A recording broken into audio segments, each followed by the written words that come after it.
There are many exciting things coming out of Dexcom. A 15-day Dexcom CGM is on the horizon. The app just launched AI-powered food tracking with image recognition, and there's a new integration between Stelo and Oura Ring, bringing glucose data and wellness biomarkers together in one place. But not everything has been smooth. Dexcom received an FDA warning letter in March. The FDA recently issued a Class 1 recall for certain receivers that failed to alert users, and Dexcom is facing growing frustration over users having issues with sensor errors, from sensors not connecting to the app to an issue known as goosenecking. I've experienced both myself, and in some cases, these are leaving people with no sensor readings for days, or if they're traveling, having no way of getting new Dexcom CGMs. Welcome to the show. I'm Justin. I have type 1 diabetes, and on here, I talk all things diabetes tech, news, and research with industry leaders, healthcare professionals, and people living with diabetes. Today, I'm joined by Dexcom's president and COO, Jake Leach, to talk through it all, the exciting updates, the current challenges. We get into how Dexcom monitors these sensor errors. We dive into the FDA warning letter and the recent recall. And Jake gives me a peek into what the future of CGM technology looks like. It's very exciting. Keep in mind that this show is not medical advice and is for educational purposes only. Always consult with a physician before making changes to your healthcare. Let's get into it. Jake, how's it going? Thank you for coming on the show. Oh, it's great to be here, Justin. Good to see you again.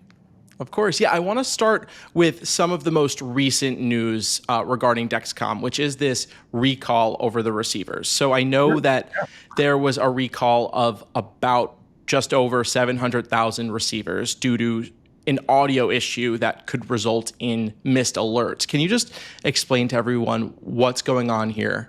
Sure. So through investigation of a number of complaints, we basically were able to figure out that in very rare circumstances, there's a certain set of our receivers that the audio speaker component can fail. It's a particular supplier issue with that component. And so while the chances are very low, it's like 0.015% chance that if you have that component, over time, this is not like right out of the box, this is over time, that speaker may fail. And so once we discovered that, we wanted to basically alert users and provide a free replacement if they have one of those receivers that could potentially in the future have that issue. And so what we have is on our website, it's dexcom.com receiver check.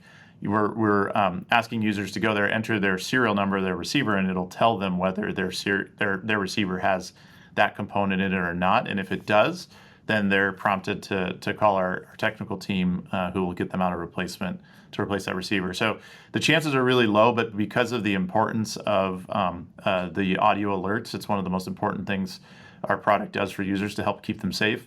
It'll alert them when their glucose is out of range. So that is basically why we did the recall, is we felt it important to replace those receivers for those that are impacted. Now, people who don't have a receiver, don't use it. It's not really going to impact anything there. It doesn't impact any of the pump connections or anybody uses a mobile app. But it is, if you have one of those receivers, we want to get you a replacement. There's even a speaker test, if you've used our receiver, there's a speaker test built in when you charge it that for this exact kind of to help mitigate not knowing that the component was going to fail, but just wanting to ensure that people know that their alerts are working. We actually even have that test in every one of those receivers. As you plug it in, it makes a beep and does a speaker test. And that's why that's in there, is because it's so important to make sure that these receivers, that are, they're around for many years for our users. And so we want to make sure that they're always working. Gotcha. And I'm sure there's like more of an older crowd that are using the receivers. I feel like these people tend to be or younger, I guess, that people that don't have a phone, right? It's all the different mixes. I've seen, a lot of our Medicare customers prefer, they have a smartphone, but they prefer to use the receiver. For them, it's simpler. I think I've seen folks that use receiver, but then, their loved ones really want them on the mobile app, so then they use both, right? So the mobile app can share, so they want their loved ones want to be able to see their glucose, so they're using the receiver and the mobile app. So I think it's all around, like, there's all kinds of different use cases, but yeah, anybody who uses a receiver, want to make sure you check it, and if it's one of those, it's part of this group, then we'll get you a new one. Okay, and these audio issues, this wasn't something that was happening, out of the box, right? It was something that I guess over time this Over could time. happen. Yeah. Okay. Over time, basically over time that speaker component connection it has the possibility of failing. Again, like I said, it's a really low percentage, but just to Okay. be safe, we want to make sure everyone who has that particular component in the receiver can get a new one.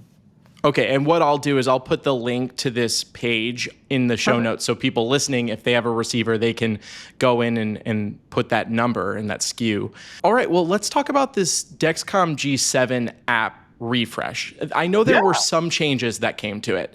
Yeah. One of the maybe smaller ones that I noticed from the instant I opened up the app was when I was sliding over it, there was just a change in like the style of the reading. Tell me a little bit about why I guess this change was made and what it is. Yeah, so the version 2.9 of the G7 app for both Android and iOS, we launched that globally. It has a whole bunch of updates in it, and some of it, as you mentioned, around the way that we display the readings as you scroll through. It's really user feedback around wanting the look and feel of the app to be kind of high design, fun to play with and work with and look at. And so our design teams are always looking at better ways to work the UI of the mobile app. And so that was one of the very small tweaks we made. We also added in photo event logging. So super fun. You can now take a picture of your hike or your meal. And actually on the meal, there's a new feature called Smart Food Log where you can take a picture of your meal and it does uses AI to identify the meal and put a description into the text box. You don't have to type in what you're eating; it actually does it for you.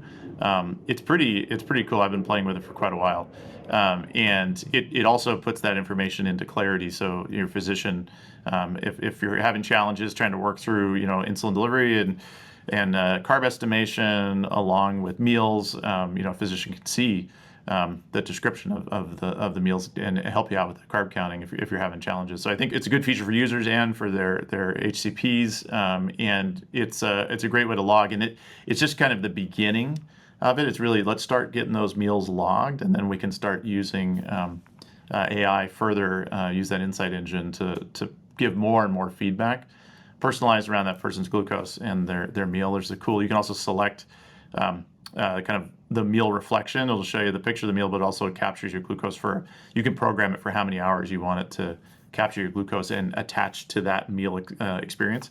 That's one of the updates. We also added in 7-day GMI. So one of the things so GMI before, we used a longer time frame to estimate it, and we had users that wanted to see in their GMI reflection of all the improvements in their time and range that they were making. And so we now have a 7-day GMI that's built in. And then one of the other things is the customizable target ranges, which is helpful. Something we've also user feedback based, HCP, physician based, wanting to be able to set different glucose ranges for targets for certain different individuals. Pregnancy is an example where they wanted a tighter range in there. So we now make it programmable. Yeah, I think one of my favorite things about using Dexcom G7 is the app really does seem to get better pretty often, and that you are innovating a lot with it. And it's sometimes it's me updating, like noticing my app updated and seeing something completely different before you even say it was updated. And it's just cool to be surprised and be like, wow, I can do these new things. And when it comes to the smart food logging using that AI, right now it takes that photo, it can use the AI to kind of label it. Do you see this one day also estimating carb count or even like the fat content and things like Yes. that could prove really helpful? There's technologies out there already that do that. Not to the level, they're not validated and accurate to the level yet that we would need to be able to provide these to our users, such as a carb count. But we're going to get there. We already have the systems in the background running on those and doing those types of calculations. We're just not displaying it to users yet because we need to validate that it's accurate. I think the key there is portion size is the part that's the hardest for this. The system is very good at identifying the actual food. I've been super impressed. One of our team members was traveling in India recently and took a bunch of pictures of different foods there, and it was even getting like the spices in the spice rack in the tray and with the meal, getting those right. So it's like pretty impressive. Wow. But it's the portion size that is the key to estimating the actual amount of macros. So we're working on it, and we know users want that, and we do feel that could really help people on their journey. Are these images that we're all uploading to this helping train like your machine learning to understand the photos that will come in? And yeah, you're training on it really. We're training on it. We're the technology is based. Our partner Google, they've been a partner with us for a long time. Their Gemini system is what we're using, but Wow. we're certainly training it with some of our, because you can use their entire model, but then you start getting pictures of what our actual users are doing with it, and so you can really start fine tuning things, and so that's really what we're after. This episode is sponsored by Omnipod. As someone with T1D and with an incredibly active lifestyle, it's important for me not to get tied up, especially with tubes on my insulin pump. I love to go swimming, lift weights, and play kickball with friends. And with Omnipod 5, I never have to worry about tubes getting in the way. Plus, not having to disconnect helps me to stay in range during all of my favorite physical activities. That includes sexy time too. See if you're eligible for a 10-day trial by visiting omnipod.com/diabetic. On there, you'll see full safety and risk information and trial terms. That's omnipod.com/diabetic. Now, I know Stelo, your CGM that's for people who aren't using insulin, that has an integration with the Oura Ring. Yeah. And it's taking all these biometrics and implementing Stelo glucose readings into the app. Can you tell us a little bit about what these new metabolic features on the Oura Ring app do, the meals and the glucose? Sure.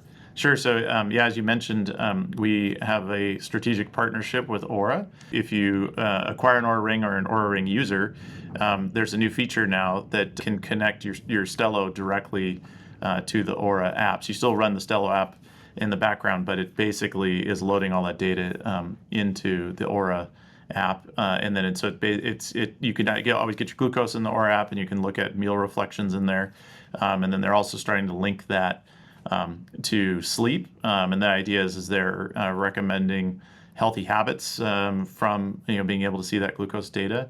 It's a unique partnership. I mean, Oura is actually distributing Stelo as well. You can get Stelo on Stelo.com. You can buy it from Amazon, but you can also get it directly from Oura.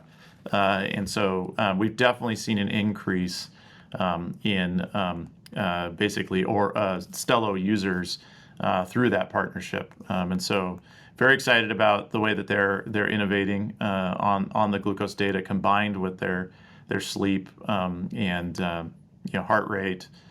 Respiratory rates, all those things. I think we're still early days in terms of the guidance that the system is providing based on the data that's going into it. But the way that the way this starts, just like you mentioned around the food logging for the G7 app, is that you start generating the data sets that you want to use to then further optimize things and train machine learning algorithms. Also testing out what works for users and what doesn't. One of the things I love about Oura is they update their app like almost every couple of days. I can see that there's an update there. And so it's really been a nice partnership for us to work with Oura and they're helping some of our thinking around how to continue to evolve how we approach our users. Because some people call Stelo the consumer product, but really all CGMs that we manufacture for any person is a consumer product, right? You're using it. It needs to fit into your lifestyle. It needs to be, it needs to work seamlessly, on your phone and the experience that you use when you're on board. So all those things, it's helping push us, and we're learning things through working with Oura that are going to make all of our products better. Yeah, I was using Oura for a bit, and I really liked it. I will say I don't like that they charge you monthly to use it after paying $400 for the device. So I actually returned it because I was like, I'm not going to pay you $9 a month. But there are a lot of people who will do that, and they have a ton of customers. And one day I probably will get Oura Ring, and probably what's really stopping me right now is that I would love to see G7 integration there. And I guess that's kind of what I was wondering is, do you see this Oura Ring collaboration with Stelo as a testing ground for gathering all of that data in just more of a consumer way? People who aren't making decisions on insulin, with this data. Do you see this as a way to gather all this information? And do you want to see all of this like side by side information of glucose with stress, sleep, activity, et cetera, with on the Dexcom G7? Yes. Yeah, we definitely want to. We are working right now on how to extend it into the connection between Oura and G7. So it's definitely part of the roadmap. I often get asked about when we're bringing it to G7, and we certainly will. Would you need to get some sort of FDA clearance for that integration? Like, are there different intricacies to getting that integration going on G7 than Stelo? There can be. It depends. It really depends on what you're actioning to the user and how it works, what information providing. Just to do the connection and the visualization is pretty straightforward. Everything we do is kind of purview for the FDA. Some things you have to have cleared before you can launch, right? And so, but some of the initial stuff we don't need that. It's more around what do you do with the data and how does it, impact users. That's really where the FDA is interested. So, yeah, it's coming. We're working through it. Could you see a future where this biometric data is being used alongside your CGM and your automated insulin algorithm? I do. I mean, I think one of the ones that's, if people aren't working on this already, I'm sure some of it may already be done, is just even the concept of knowing that someone's in motion or not, right? I mean, that's like the simplest stream, right? You get an activity, but knowing that someone hasn't moved and they're likely sleeping when also measuring glucose and having an automated insulin delivery system, totally different than if someone's highly active. That could influence, obviously the insulin delivery algorithm. I mean, today a lot of the AID systems, right, there's like the exercise button, or you can change it. So I do think, just that's like the most simplistic way. I think it's up for the folks that are developing those algorithms to determine the impact that something like sleep can have on how you would tune an algorithm. I think for the absolute best control with an AID system, I do think that sleep and stress and all those things do factor into glucose. How much insulin you need. So I think that I could easily see a day where that data is impacting algorithms. Yeah, interestingly, the Kaleido 2 pump from the Netherlands, they put a gyroscope in that pump. So there's no news on whether or not that will be used with Diaboloop, their AID algorithm. That's a separate company, but they are putting it there because they know that it could one day be used. So they created a pump that at least can fit it in. So yeah, maybe at least if your pump knows that you're, going up and down a lot, yeah, that could be interesting info. I wanted to get into some user feedback that I've been getting. So I personally had a sensor. I've actually had a few sensor issues. When it comes to applicating it, I had put on a sensor and then it would not connect to the G7 app. Then I took that off and I put on another one and the same thing happened. It would not connect. I called support. Support wasn't able to fix it, but I did put on a third one and that one worked. This inspired me to create a video and put it up on social media across all of my pages just to be like, this happened. Like, is this happening to anyone else? Because I had heard things, but I don't know. It happened to me and I was like, whoa, okay, this is happening. I received over 1,500 comments across my platforms on this of people experiencing the same thing, putting on a sensor, it not connecting to the app. So it's obviously not an isolated event. Is Dexcom aware of this? And what is going on here? Basically, like as you mentioned, their sensors can fail when you put them on. Certainly, this one sounds like it's not pairing, so you're basically getting it's not pairing, right? So generally, when that happens, it's based on something around. The sensor starts up right when you deploy it, and if there's any kind of an issue with the battery of that device, it can get to the point where it doesn't start up because we have a bunch of safety checks in there to make sure the battery has the energy it needs to be able to last the whole time. So When that happens, the device doesn't start up and doesn't pair. And so, yes, it is a failure mode that can happen. And it's certainly something that we constantly are working on, ensuring that the devices always work out of the box. And I'm hoping that when you called support that you got free replacements. I did. That's something that, it's also something that, we've also continued to enhance the way that our technical support interacts with customers and making sure they understand that there's no cap on sensor replacements for anything where the sensor fails on its own like that. Those are replaced without any kind of restriction. I think there was a lot of confusion over time about that, and we take responsibility for not communicating that well to users. So we want to make sure it's super clear. But yeah, that's something, we've seen those rates of that occurring, have gone up and then gone down, usually based on us, detecting the issue and then kind of trying to determine exactly where it's coming from. It's a small percentage in terms of the millions and millions of sensors that get used, but it does happen, and it's something that, we're definitely aware of it. I know that's one of the things folks are always like, are you guys aware this is happening? It's like, yes, we see it. We're working on it. We are making updates all the time and chasing down issues all the time. We have a whole team that does nothing but focus on that, because as you scale to hundreds of millions of sensors around the world, things happen in different places, and so we're always working to improve the systems to make sure that doesn't happen. And if it does, the most important thing is if it does happen, we need to make sure that users can get replacements in a timely manner. One thing the reason I was so worried when it happened to me was I was about to go on a 60-day trip around Europe. Now, I already bring a fair amount of backups just in case of anything, but the fact that 2 in a row failed and I didn't know if my stash of the 8 that I was going to bring, if 5 of them failed, that means I would only have 30 days of Dexcom, and I'd be in Europe where I'm unable, due to restrictions on the government and insurance, whatever it is, and maybe you can explain that, I would be unable to get Dexcom. What do you say to people who are about to go travel for 30 days, 2 weeks?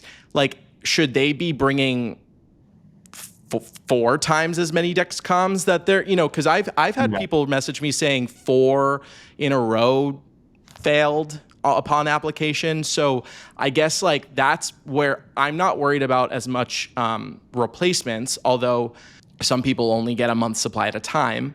But I'm worried about the people, especially during summer, that are traveling for a long period of time. Yeah, it's a really important topic around making sure you've got enough sensors. And I would say that, multiple sensor failures in a row, it can happen, right? It's clearly happened to you. It's happened to others. And I think it's certainly less likely to happen now than, in the past as we've continued to improve the product, but it can happen. And I think it is important to have extras, whether it's an issue with the sensor or maybe the sensor falls off while you're on your trip. It's important to have those extras. I wouldn't say you need to bring a huge number. One of the things, though, is that we are working on the complexity of replacing sensors for users that are traveling. It's not impossible to figure out how to do this because you are a U.S. customer and it is a U.S. product. It's U.S. approved. But the way the current networks work is that unless you have a European kind of prescription or a European access, let's just say you're traveling in Europe, it's really hard for us to compliantly get you a sensor from the European group, right? But there is a potential opportunity for us to figure out how to get it to you from a U.S. Entity.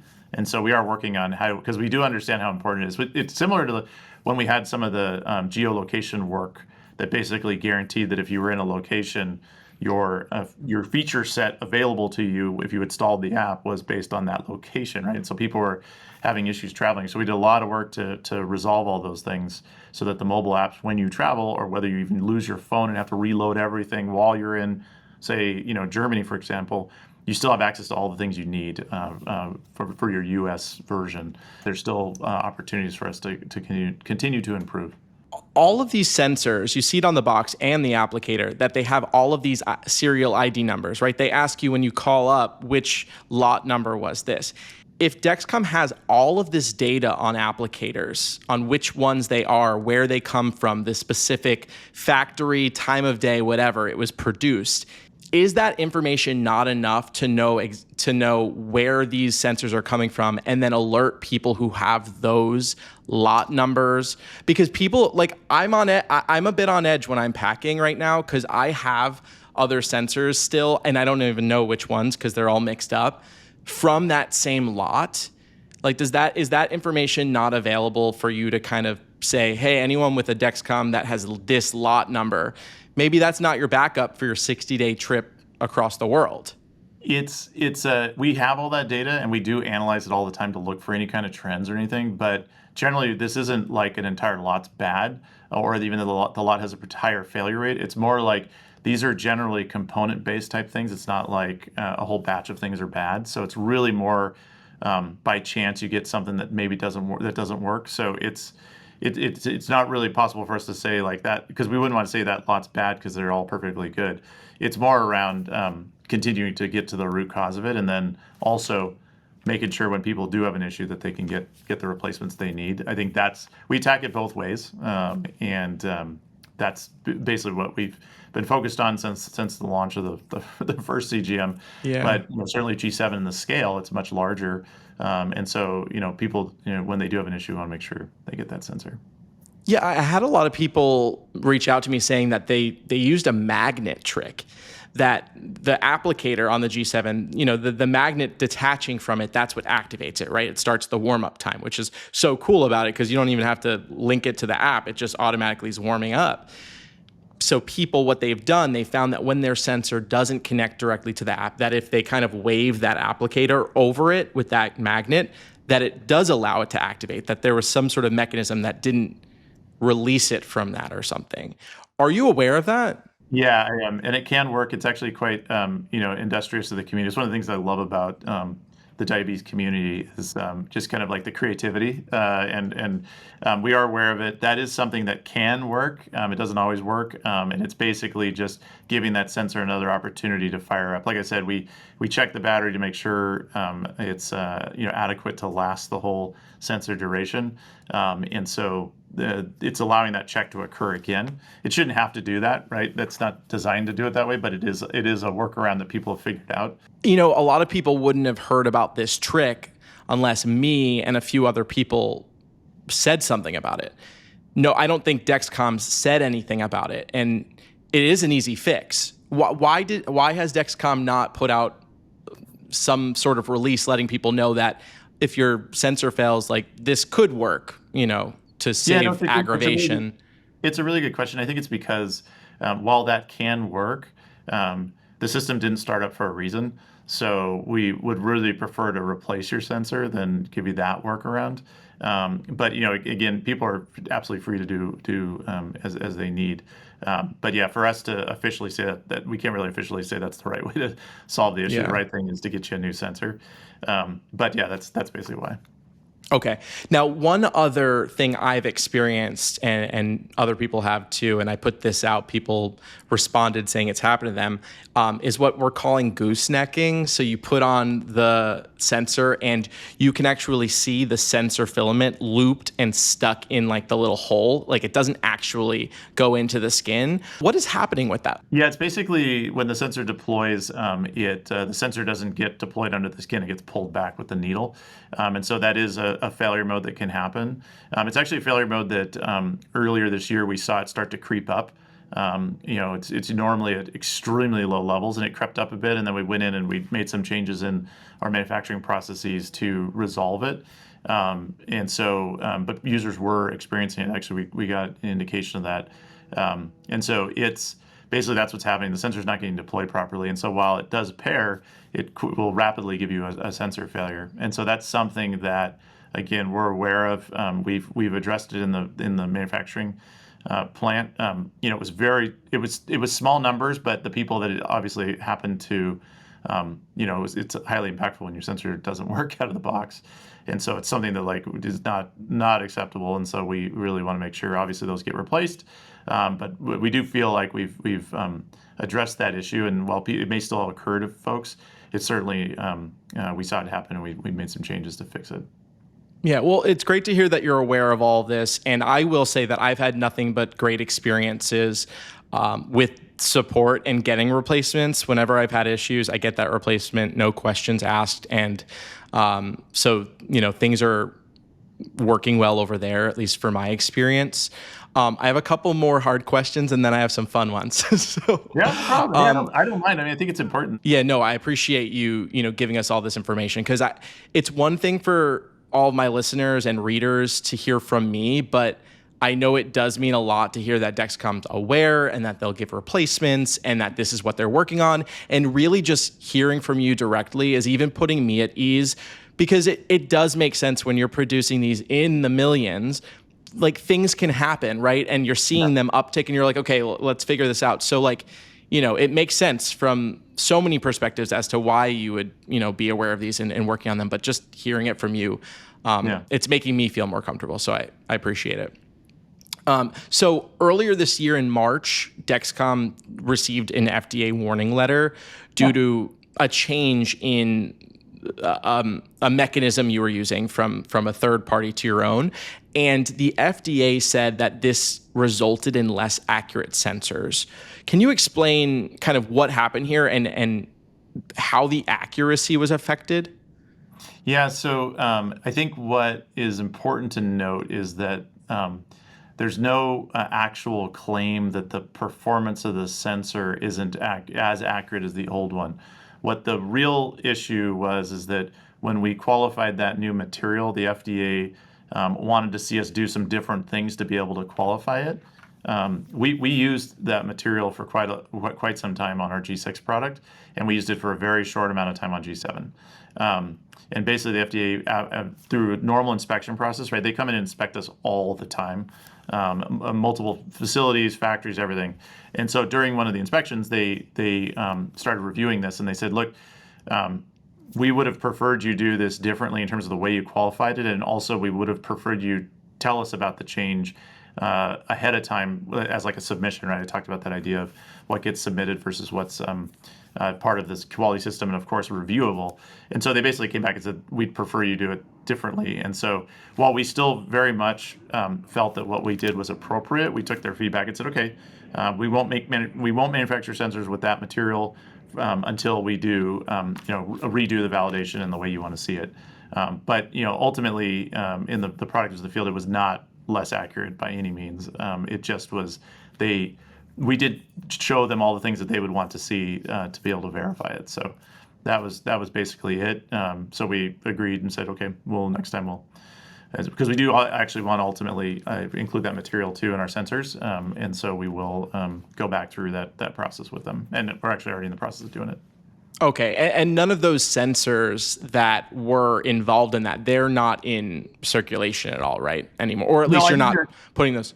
Yeah, we're not manufacturing with it anymore, but there's nothing wrong with those sensors. Yeah, okay. It was more of just that we, moving forward, we'll do a submission to get that material in there.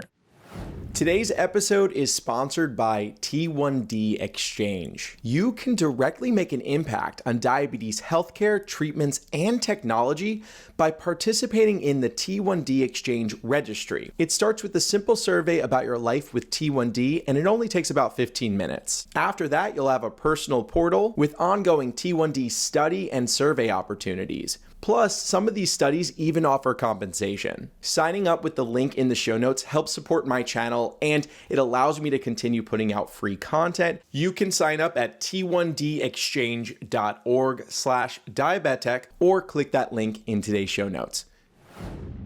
The G7 is getting a 15-day model. Yeah. So super exciting, 50% more days, less to pack. Can you tell us a little bit about this upcoming device? Yeah, I'm super excited. We're planning to launch it here later this year, and it's a G7. It's the longest lasting sensor, so it's 15 and a half days, and it's the most accurate sensor we've ever produced. So it comes with a new algorithm within the device that not only extends the duration, but also improves the performance of the product. And so you can see, less outliers. more readings, all the things that we're always improving. Similar, we've done this this type of algorithm improvement on each of our generations of products after they've been in the field for a while. So we did it with G4. We came up with a new software release after G4 had been out for a number of years that further enhanced the accuracy and the reliability of the product. We did it with G6 as well. After a couple of years, we made an enhancement. So now G7's been out there for a couple of years. We're making this enhancement into the 15-day product. And so it improves accuracy and also extends the duration. Yeah, it's like the iPhone 7, then the iPhone 7S. This is the Dexcom G7. Now it's the Dexcom G7S. That's right. You learn. I mean, when you have you launch a new product, you do your best when you're developing it. We do lots and lots of clinical studies, but we're in the thousands of people have used the product before it launches. But then once you launch it, and you have to have millions of people using it. You learn about the in-field performance, and then you start to learn, okay, well, how can we make this better? How can we further improve it? And as you manufacture them, you also learn things about how you can tweak the algorithm to really push the boundary on performance. So it is, the most accurate ICGM ever produced. Well, so how does the change in an algorithm make the accuracy better? It's it's a really good question, Justin. So it's basically, when you're trying to produce the most accurate estimated glucose value for a user on the display device, you're taking a signal from a sensor and you run it through this fairly complex algorithm that uses all kinds of things, including probabilities, as well as the life, how long the sensor's been in use, as well as, one of the things is you're taking, the sensors are measuring interstitial glucose, but you want to reflect glucose changes as fast as you can. One of the things that, having worn sensors for many years, the sensors of today are much more responsive to glucose changes than the sensors of yesterday, the older sensors. And that's one of the things we're always working on too, is how do you ensure that when, let's say you've got a low and you're waiting for that glucose to turn around, how can we ensure that we, as accurately as possible, we don't be, you don't have to be too noisy, but you basically want to be able to capture that change in glucose or rapidly changing glucose, right? I think the sensors today have even less lag time than previous sensors because they're keeping up with that. So those are all things that you do to get to a more accurate sensor, as well as outliers, right? We do have the occasional sensor that you start to detect, okay, this one's not sensing glucose accurately. So you further refine those algorithms too. Interesting. So there's no physical change, right? This is a software algorithm change. The sensors remain the primarily, same. The sensors, we've continued to enhance the sensors themselves, but this is primarily a algorithm change that is, and a new clinical study that supports it. Okay. And now this sensor, the 15-day, is for those 18 years and older. So What is the thought process behind this age? Yeah, two things. One was that as we look at sensor duration in children, sensor duration is usually less. The sensors last less time in the pediatrics, and it's typically things like the patches get torn off, or the sensor probe kind of gets to the point where it says, okay, I'm not sensing glucose more accurately. Lots of things drive all that, but when we look at our population of users, we didn't feel that it was appropriate yet to bring out the G7 that so many kids around the world use to 15 days, because we want more of the sensors to last the full 15 days in those kids than where we were at. So we said in the adults, we see good performance, 15-day. Stelo's already 15-day. We see great longevity of sensors there. In the adult population, we ran our studies. We're seeing good longevity out to 15 days with it. But when you look at the pediatrics, it's not the same. And so we felt it's important to have the pediatric 10-day product, G7 10-day, available for the kids, because we want to make sure everyone has. I mean, our number one goal is to make sure you have the sensors you need and you have the glucose readings all the time, right? We don't want people to go without. And so we felt that if we took pediatrics to 15-day, we'd have more issues with that. And so we will have a pediatric 15-day sensor, but we are the leaders in sensors for peds, and we always have been, and we always will be. And we felt it was the right thing to do. So this is expected to launch later this year in the US. Are there plans to bring it to other regions that you are already in? Like, kind of, what does that look like? Yeah, we're looking. We've been evaluating it.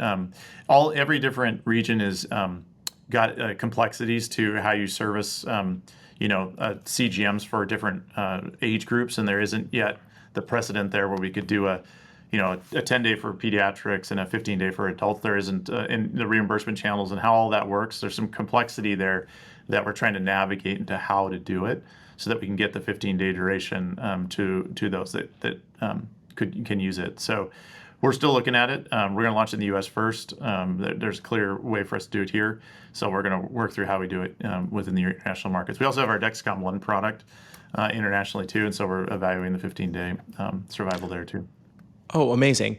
So when it came to the 15-day, there was a press release that had some fine print that mentioned that roughly 25% of the sensors won't last the full time.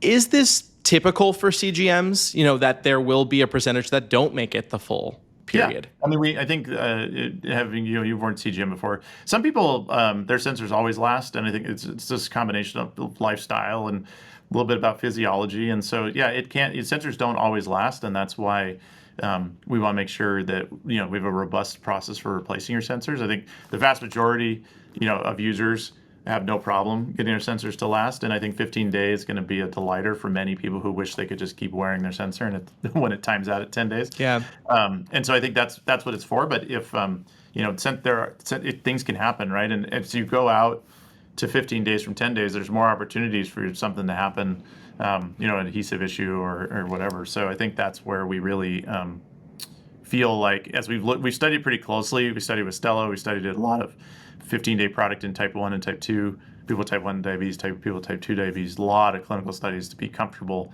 that we've got this right. And so you're very excited to get it out the door. You should be hearing about more soon about the actual launch.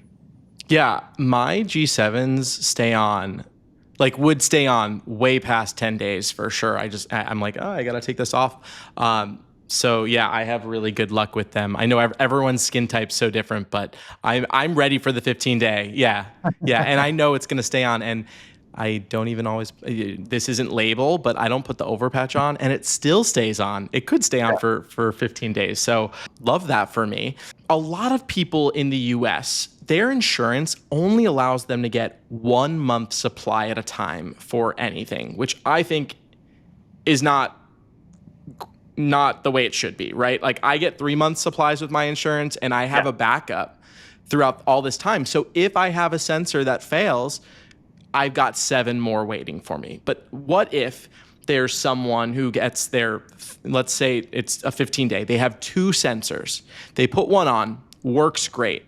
They put on the second one, it falls off after 5 days, something happens, right? They're out of luck for the rest of the month until currently Dexcom sends them a replacement. Why is it on Dexcom to do that when there is statistically 25% of sensors won't last the full time? Why is it on Dexcom to do that and not insurance companies? Why aren't insurance companies held accountable for the percentage, 25% more sensors that we may likely need? So a lot in there. What I would say is many people, the 90-day supply, the 3-month supply is a great way to go if you can do it.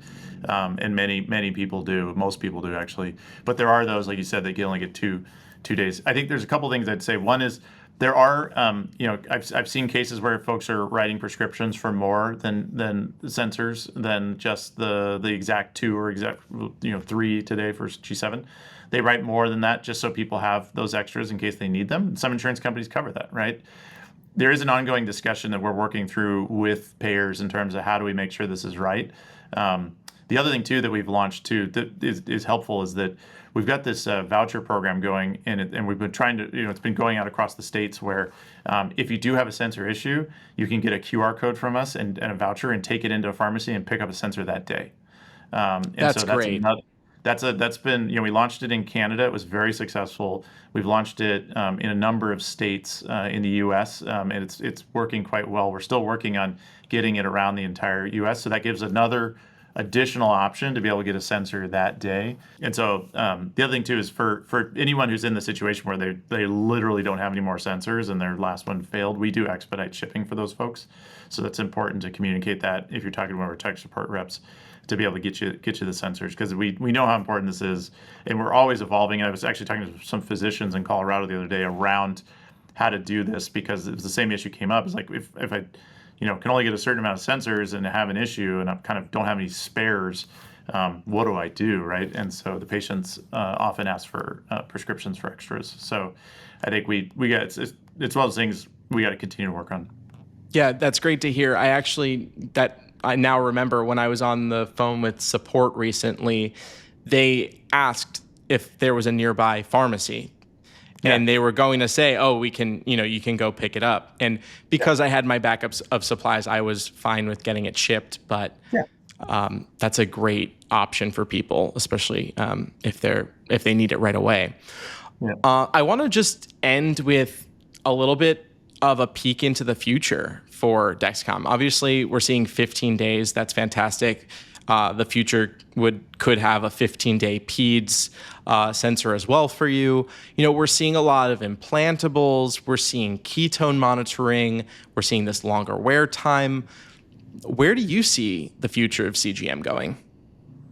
I think the number one thing I see is that there's still so many people outside of the U.S. that don't have the same type of access to CGM that we do here in the U.S. We're very lucky. We still don't have access for all people with diabetes in the U.S. Some insurance companies cover that, but the data is so clear around the benefits that people can receive when they wear CGM, and the lifestyle changes that they make, and it really helps them manage. So we're working hard to secure coverage for all people with diabetes around the world. And I think when I think about that's what I'm most excited about, is getting this technology to more people. There's, we're still, between us and all of the folks that make CGMs in the world, we're at like a 2% use of CGM in those that have diabetes, right? And so it's just unbelievable, the people that could benefit that don't have access. So I think that's one. But to your question around, a big part of making that happen is to continue to enhance the technology in terms of its affordability, continuing to drive, awareness of the technology, doing the clinical studies that are required to show just the outcomes, and sometimes you got to do it in certain countries. The economic benefits, it's not just a user benefit, it's actually, there's an economic benefit to the healthcare systems, because they're spending less money when people are managing their diabetes, or able to manage their diabetes better. Less visits to the hospital, less utilization of healthcare, the emergency room visits go down. So all of that requires us to continue to innovate, right? And we're committed to innovation across the whole portfolio. G7, Dexcom One, Stelo. We're going to keep pushing the boundaries on all of it. Smaller wearables. Looking at multi-analytes. You mentioned ketones is one of them. Adding that into the sensor. I mean, glucose is so powerful, but as you start to add in some of these other analytes that can help further the utilization. And I mean, in Stelo, we're seeing a lot of people in the pre-diabetes category start to use the product. And while we don't have a claim for weight loss, I was literally in the gym this morning, and one of the folks that was there comes in and says, "Hey, I just lost 8 pounds." And he was talking to a trainer. He's like, "I just lost 8 pounds over about a month period." And they're like, "Well, what'd you do?" He's like, "Well, I changed my diet." And he's like, "How?" He's like, "I used this Stelo thing." And I'm sitting there. Oh, wow. He doesn't know I work for Dexcom, right? And I'm just like, I'm like, wow. I mean, that was like right front and center. He's like, yeah, I learned that sushi and the rice in the sushi wasn't great for me, and some of the drinks he was having, the carbohydrates in them were not working well with his blood sugar. And he's like, yeah, I just thought so. Really, it had him reduce his carbohydrate intake, and he was feeling amazing. And so I think there's just so much opportunity for CGM to make a difference in people's lives. And CGM, it doesn't really have any side effects, right? It's a side effect is better glucose, as one of our physicians said. So yeah, I think there's a lot of great stuff coming. And then of course on the software side, we're going to continue to innovate with the AI technologies. It's absolutely incredible when you think about supporting customers, providing insights within the mobile apps, the new data streams we're starting to bring in to the platforms around sleep, activity. You start to combine all that stuff. I mean, there's just so much innovation going on. I haven't seen as much innovation in wearables in a long time. I mean, you think about the Oura Ring, you think about CGM, you think about some of the activity stuff. It just and you've got RFK, talking about wearables and CGM for everybody. I mean, it's really, I think we're starting to recognize just the benefits that could come from more people using these technologies to better understand their health. Wow. Yeah, I'm excited to see all of the new things that come with Dexcom, especially with this AI stuff and all the biometrics and Oura Ring. I'm really hopeful that I get to buy another one and I will make have that it with my happen, G7. Justin. You will have Aura data connect with G7. Okay, thank you. Well, Jake, thank you so much for coming on the show and answering all these questions and just giving some transparency to all my listeners. I know it means a lot. Yeah, happy to. Yeah, I really enjoyed the time and appreciate you having me on. Thanks for tuning in. If you're not already subscribed to our newsletter, head over to diabettech.info or click the link in the show notes. You'll get up-to-date info on the latest and greatest in diabetes tech news and research on there. Often things come out over there before they hit my social media, my podcast, and our YouTube. And if you're not already subscribed on YouTube, all of these podcast episodes go up on there in video form. Plus, I've got episodes that release every Friday or every other Friday on my experiences using the technology, reviews, coverage, stuff like that. As always, thanks for tuning in to the Diabetic Podcast. I'm Justin, and I'll talk to you later.